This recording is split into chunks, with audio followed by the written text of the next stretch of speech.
Good evening, Rotorua. Welcome to the end of another week.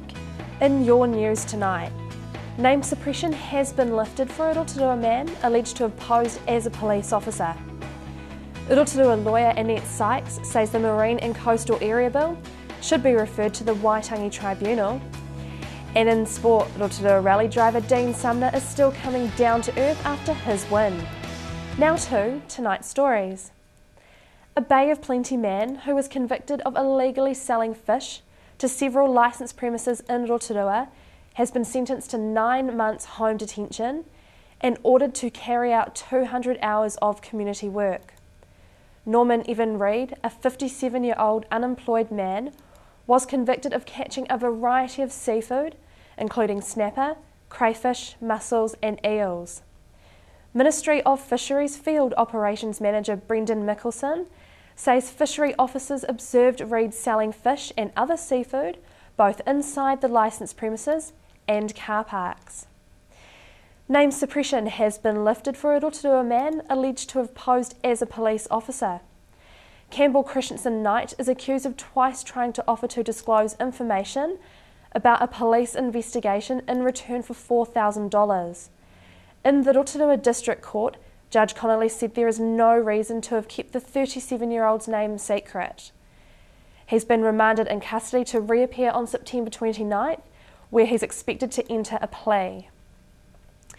Rotorua lawyer Annette Sykes says the Marine and Coastal Area Bill should be referred to the Waitangi Tribunal for a ruling on whether it breaches the Treaty of Waitangi.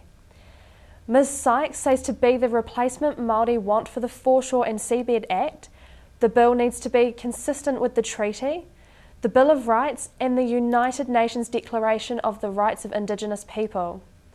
She says the bill has a rushed feel and contains provisions which will be extremely hard to put into effect.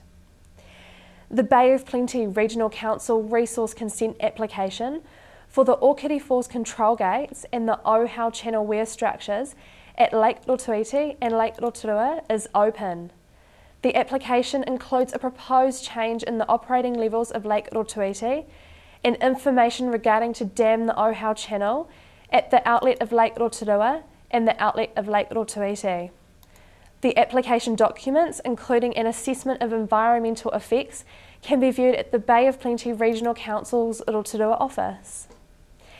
And in sport, Rotorua rally driver Dean Sumner is still coming down to earth after his win in the Group N National Championship just days ago.